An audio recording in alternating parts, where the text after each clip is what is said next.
Hello प्यारे मित्रों, जो भी हमारे स्टूडेंट हैं आईआईटी जेएम के, जो ग्रेजुएट हो चुके हैं अभी बीएससी में और आईआईटी से अपना मास्टर करना चाहते हैं, तो आईआईटी से आप मास्टर तो कर लोगे, अच्छी बात है, या फिर कहीं से भी मास्टर्स कर लोगे, बट आपको ये पता होना चाहिए मास्टर करना क्यों है। मास्टर्स के बाद हमारे पास अपॉर्चुनिटीज क्या है, कौन कौन सी जॉब हम ले सकते हैं। इस वीडियो में हम डिस्कस करेंगे कि एमएससी के बाद या एमएससी अपेयरिंग में आपको कौन कौन सी जॉब आप अप्लाई कर सकते हो, और ये वीडियो आपके लिए बहुत इंपॉर्टेंट रहने वाली है। सारे एस्पिरेंट इस वीडियो को देख सकते हैं। अगर आप बीएससी पास आउट हो तो आपके लिए एक मोटिवेशन के तौर पे काम करेगी, और अगर आप एमएससी पास आउट हो तो आपको तो एक इन्फॉर्मेशन चाहिए, आपको पता होना चाहिए कि आपके पास कौन कौन सी अपॉर्चुनिटी है जो कि आप ग्रैब कर सकते हो। तो देखो, बेसिकली मैं गवर्नमेंट जॉब की बात करूंगा, यहाँ पे प्राइवेट जॉब का भी बता दूंगा साइड में, बट गवर्नमेंट जॉब का बच्चों को ज्यादा रुख रहता है, उसके प्रति बात करते हैं। सबसे पहली बात तो है, अगर असिस्टेंट प्रोफेसर पे बात करेंगे, हम स्कूल लेक्चरर बन सकते हो, assistant professor, school lecturer and scientist. ये तीन मेन कैटेरिया हैं आपके। अगर आप एमएससी फिजिक्स पास आउट होते हो तो आप बेसिकली गवर्नमेंट में तीन जगह जा सकते हो। तीनों में कहां कहां, उसमें हम डिटेल में एक एक करके बात करते हैं, ध्यान से सुनिए। तो असिस्टेंट प्रोफेसर में आप स्टेट यूनिवर्सिटी में असिस्टेंट प्रोफेसर हो सकते हो, सेंट्रल यूनिवर्सिटी में हो सकते हो, किसी कॉलेज में हो सकते हो। स्कूल लेक्चरर में आपके पास कौन कौन से ऑप्शन रहेंगे, PGT, TGT, UP PCS, RPSC, DSSB। Scientist में आपके पास साइंटिफिक ऑफिसर्स की जॉब रहती है। कौन कौन सी जॉब है उन पे हम अभी डिटेल में चर्चा करते हैं। तो सबसे पहले हम बात करते हैं असिस्टेंट प्रोफेसर आप कैसे बन सकते हो। तो अगर आपको असिस्टेंट प्रोफेसर बनना है तो उसके लिए सबसे अच्छी बात है कि आपको सीएसआईआर नेट क्वालिफाई करना पड़ेगा sir. CSR net minimum eligibility है। दूसरा, अगर आप पीएचडी कर लेते हो तो आपको आपके लिए बोनस के तौर पे काम करेगा, ठीक है। पीएचडी वालों को ज्यादा मान्यता दी जाती है, ठीक है। तो सीएसआई नेट एक मिनिमम एलिजिबिलिटी रखी है आज के टाइम पे। ज्यादातर आप आराम से असिस्टेंट प्रोफेसर की जॉब क्वालिफाई कर सकते हो। जैसे आपका आरपीएससी में राजस्थान में निकलती रहती है वैकेंसीज, ठीक है।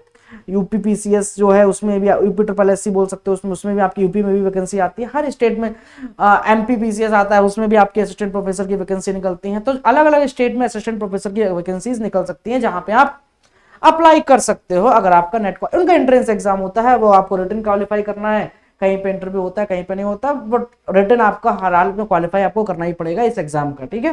तो एक तो ये बात हो गई सर, ठीक है। तो ये तो क्लियर है कि सर अगर हमारे पास एमएससी है और एमएससी के बाद हमारे पास ये ऑप्शन अवेलेबल हमेशा रहेगा। अगर आपने नेट अच्छे से क्वालिफाई कर लिया जेआरएफ का और पीएचडी कर लेते तो ऑब्वियसली आपके नाम के आगे डॉक्टर भी लगेगा और आप इस चीज के लिए भी क्वालिफाई हो जाओगे, राइट।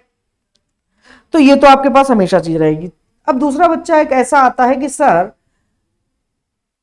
अगर मान लो एमएससी के बाद मुझे नहीं आगे इंटरेस्ट है रिसर्च में, फॉर एग्जांपल, उसके लिए मैं बताता हूं कौन कौन से जॉब अपॉर्चुनिटी है।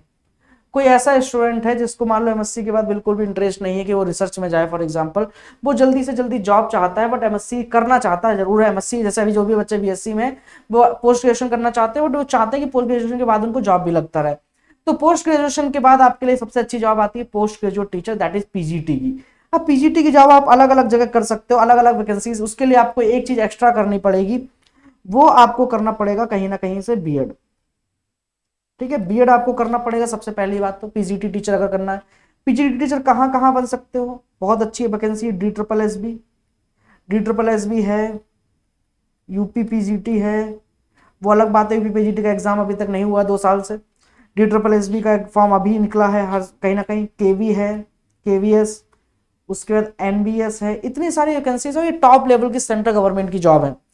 यूपी पीजीटी में अभी तक ऐसा है कि नो बीएड, केवल मास्टर्स से काम चल जाता है, बट बाकी सब में बीएड जो है वो कंपलसरी है। Masters plus BEd. अगर आपको पीजीटी टीचर चाहिए तो मिनिमम एलिजिबिलिटी क्या है सर, मास्टर्स और बीएड। ये minimum eligibility most of the state school से सेंट्रल गवर्नमेंट के जॉब में आपको मिलने वाली है पीजीटी के लिए। और भी सारे पीजीटी होते हैं, छत्तीसगढ़ पीजीटी है, झारखंड पीजीटी, बहुत सारे पीजीटी हैं। बिहार का भी एक अपना एग्जाम होता है बीपीएससी।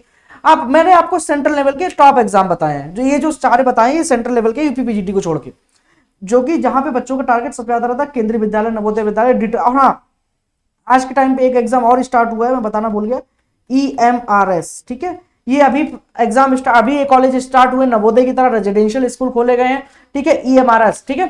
तो ये भी एक अच्छी सैलरी का जॉब है, यहाँ पे सेंट्रल गवर्नमेंट का जॉब है, रेजिडेंशियल स्कूल है। इंडिया के हर जगह पे ये खोले जा रहे हैं नवोदय की तरह। अभी इनका पहली बार जो एग्जाम हुआ था, अभी हुआ था रिसेंटली, अब दोबारा फिर से एग्जाम हो सकता है, क्योंकि इनकी वैकेंसी सुनने में आ रहा है कि वैकेंसी ईएमआरएस की बहुत जल्दी आने वाली है, ठीक है।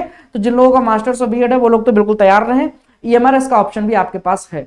इतने सारे ऑप्शंस आपके पास पीजीटी टीचर के रहते हैं और एक हैंडसम सैलरी के साथ आप बढ़िया सरकारी नौकरी में ले सकते हो। ठीक है, तो ये बात ध्यान रखना। वो हाँ थोड़ा सा ये है कि पेशेंस रखना पड़ता है, क्योंकि वैकेंसीज इनका जरूरी नहीं आपको हर साल मिले। जैसे यूपी पीजीटी का क्या है, बच्चे की 2 साल से फॉर्म भरवा लिया है, अभी तक कोई पेपर का कुछ डेट का आता पता नहीं है, सब सो रहे हैं। एस्पिरेंट की जो आदमी तैयारी कर रहा है, स्टूडेंट जो कई साल से फॉर्म भरे बैठा, जिसको नौकरी की जरूरत है, किसी की फिक्र नहीं है। फॉर्म भरवा लिया, पैसे लगवा लिए, बच्चों के पैसे रख लिए, अब पता नहीं कब एग्जाम होगा। मेरा किसी पे कोई टिप्पणी नहीं है, आप समझ जाइए, ये गलत बात है। ठीक है, वैकेंसीज है ही नहीं। वैकेंसीज को आपने अगर निकाला है तो आपको फिल करना चाहिए, जितनी जल्दी आप कर सकते हैं उतनी अच्छी बात है। बच्चों का भविष्य लटका रहता है यार इस चीज पे। तो यूपी पीजीटी का एग्जाम अभी तक नहीं हुआ है, ईएमआरएस का एग्जाम अभी रिसेंटली हुआ, केवी का भी अभी पिछले साल हुआ, तो फिर से आ सकता है। एनवीएस का भी एग्जाम आता रहता है 2 साल 1.5 साल में, कहीं ना कहीं 2 साल में तो आ ही जाता है। DSSB का भी आता ही रहता है। तो ये सारे एग्जाम है, ठीक है, ये आप कर सकते हो, बट इसके लिए आपको MSc प्लस बीएड मांगता है। ठीक है, चलो दूसरा ऑप्शन है, अगर आपके पास मान लो जो स्पेशली बीएससी के स्टूडेंट है, किसके स्टूडेंट है, जो बैचलर्स में है, जो मास्टर्स नहीं करे हुए हैं, अगर आपने मान लो आपके 4 कुछ बच्चे ऐसे होंगे जो बीएससी प्लस बीएड कर रहे होंगे, तो आपके लिए सबसे बढ़िया ऑप्शन है टीजीटी टीचर का। देखो ये मैं ऑप्शंस दे रहा हूं, जरूरी नहीं, ये नहीं कह रहा कि आप टीजीटी बनो, आपको आगे पढ़ाई करनी है आप करो जाके। हर किसी बच्चे की अलग सिचुएशंस होती है, तो सभी को ऑप्शंस पता होने चाहिए कि भैया मेरे पास कौन कौन सी अपॉर्चुनिटी है जो मैं आफ्टर ग्रेजुएशन ले सकता हूँ या आफ्टर पोस्ट ग्रेजुएशन ले सकता हूँ गवर्नमेंट सेक्टर में। तो टीजीटी टीचर भी आप बन सकते हैं। टीजीटी टीचर में आपको वही 9-10 को पढ़ाना पड़ेगा, सैलरी में कोई डिफरेंस नहीं 2-3 हजार को। अगर सेंट्रल गवर्नमेंट में आप टीजीटी बनते हो तो ऐसा मत समझ लो टीजीटी की सैलरी 10-15 हजार रुपए कम होगी पीजीटी से, नहीं, ज्यादा नहीं, 2-3 हजार रुपए का डिफरेंस होता है। तो टीजीटी भी आपके पास बेटर अपॉर्चुनिटी। अगर आप मास्टर्स नहीं है तो इसमें आपको करना क्या पड़ेगा, सीटेट का एग्जाम क्वालिफाई करना पड़ेगा। सीटेट का एग्जाम क्वालिफाई करना पड़ेगा, ये बात आप ध्यान रखिए। कौन सा एग्जाम क्वालिफाई करना पड़ेगा, सीटेट का एग्जाम क्वालिफाई करना पड़ेगा, कि बीएड तो आपके पास होना ही चाहिए। तो सीटेट का एग्जाम अगर आप क्वालिफाई हो तो अच्छी बात है। टीजीटी का भी आप सीटेट का एग्जाम साल में हर बार 2 साल में 2 बार होता है, इसको आप फॉर्म फिल कर सकते हो। तो ये भी वही ऑप्शन जो मैंने बताया, जितने स्कूल पीछे बताया उन सब में पीजीटी के साथ साथ टीजीटी भी आता है, तो वो भी आप देख सकते हैं। नवोदय विद्यालय समिति, नवोदय विद्यालय समिति एक बहुत अच्छी समिति है। यहाँ पे अगर आप टीचर बनते हो तो सबसे, जैसे मैं भी नवोदय से पढ़ा हुआ हूँ, बहुत अच्छे इंस्टीट्यूट हैं, बहुत अच्छे स्कूल हैं ये। यहाँ पे आपको अगर आप टीचर बनते हो तो रेजिडेंशियल स्कूल है, आपका जितना सैलरी आएगा, सबसे अच्छी बात है यहाँ पे खर्च ज्यादा नहीं होगा, क्योंकि रहने का यहाँ पे क्वार्टर मिलता है, खाने का मेस है। वो अलग बात है, आप अपना बोलो कितना ही खर्च कर लोगे यार, क्योंकि रहने का खाने का मेन खर्चा आदमी का क्या होता है, बाहर रहने का होता है। बाकी तो आदमी खाने के लिए तो अपना करता ही है, खाने के लिए करना ही पड़ेगा, आप कमा किस लिए रहे हो। ठीक है, मेन होता है शहरों में रहने का आपको यहाँ पे क्वार्टर मिलता है, कोई दिक्कत नहीं, बाकी फैसिलिटीज भी बहुत सारी मिलती रहती हैं। तो नवोदय विद्यालय का एग्जाम भी आप जरूर टारगेट कीजिए। एनबीएस का एग्जाम जो है पीजीटी टीजीटी का आता है। केंद्रीय विद्यालय का मैं आपको बता ही चुका हूं। अब आते हैं साइंटिफिक ऑफिसर पे, जो हमारा थर्ड ऑप्शन था। साइंटिस्ट, जो बच्चे एमएससी में अपियरिंग में है, एमएससी पास आउट है, उनके लिए बेसिकली एमएससी पास आउट बच्चों के लिए एक एग्जाम होता है, बार्क का एग्जाम। ठीक है, बार्क का एग्जाम साल में होता है एक बार, हर साल होता है। इसका बस ये ध्यान रखना, एज होती है, एज लिमिट। बार्क का एग्जाम जो है साइंटिफिक ऑफिसर के लिए होता है। ये बहुत अच्छी जॉब है। इसका प्रोसेस क्या है, एक आपका रिटन होगा और रिटन के बाद एक आपका इंटरव्यू होगा। टोटली जो सिलेक्शन होगा आपका इंटरव्यू पे बेस होगा। रिटन में अगर आप क्वालिफाई होगे तो आपको इंटरव्यू का कॉल आएगा, फिर उसका सिलेक्शन आपको हो जाएगा। ये साइंटिफिक ऑफिसर की बहुत बढ़िया जॉब है, आप इसके लिए भी तैयारी कर सकते हो। अगर आपने एमएससी को अच्छे से पढ़ा है, आपने अगर सीएसआई नेट की प्रिपरेशन भी करी है, तो आपका ये एग्जाम आराम से निकल जाएगा। रिटन एग्जाम इसका कुछ ज्यादा टफ नहीं होता, ये बात ध्यान रखिए। ठीक है, तो साइंटिफिक ऑफिसर का भी एग्जाम आप दे सकते हैं। ठीक है, ये बात ध्यान रखना। Scientific officer MSc scientific officer age limit जो मिनिमम 18 से 40 साल आपकी बन जाती है। उसके बाद एक एग्जाम होता है geological survey of India, GSI. GSI का एग्जाम में होता है, जो यूपीएससी कंडक्ट कराती है। यहाँ पे आप जियो साइंटिस्ट बन सकते हो, ये भी बहुत बढ़िया एग्जाम है, तो ये भी अपनी लिस्ट में डाल के रखिए। बट इसमें ध्यान रखना, प्री भी होता है, मेंस भी होता है, ये बात आप जरूर ध्यान रखिए। यूपीएससी कंडक्ट कराती है तो एग्जाम हल्का फुल्का नहीं है, तो ये बात आप जरूर ध्यान रखिए। ठीक है, तो ये आपका जियोलॉजिकल सर्वे ऑफ इंडिया का एग्जाम हो चुका है। ये लिस्ट मैंने आपको बताई है टोटल।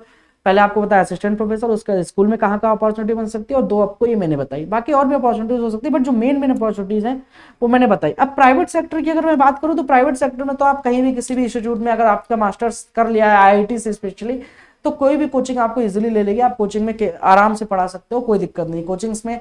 या जब तक कहीं गवर्नमेंट में नहीं हो रहा, प्राइवेट स्कूल्स में भी आप आराम से काम कर सकते हो। ठीक है, कोचिंग वगैरह का ऑप्शन आपके पास हमेशा खुला रहेगा। बड़ी बड़ी कोचिंग आपको पता ही है, इंडिया की जो जेई नीट की कोचिंग है या सीएसआई नेट की कोचिंग है, उनमें आप आराम से पढ़ा सकते हो। ये प्राइवेट का ऑप्शन आपके पास हमेशा अवेलेबल रहेगा। तो आई होप आपको ये वीडियो अच्छी लगी होगी। एक बात ध्यान रखिएगा, मैं आपको एक चीज बता देता हूं, ठीक है। तो ये सारी चीजें थी, आई होप आपको समझ में आई होंगी। दूसरी चीज मैं आपको बता दूं, अगर आप आईआईटी जैम या फिर सीयूट पीजी के एस्पिरेंट हो और 2025 का आपका टारगेट है, तो आईएफएस की वेबसाइट पे आपके लिए बहुत सारी चीजें ऐसी हैं जो एक एस्पिरेंट को चाहिए होती, टोटली फ्री ऑफ कॉस्ट आपको मिल जाएंगी।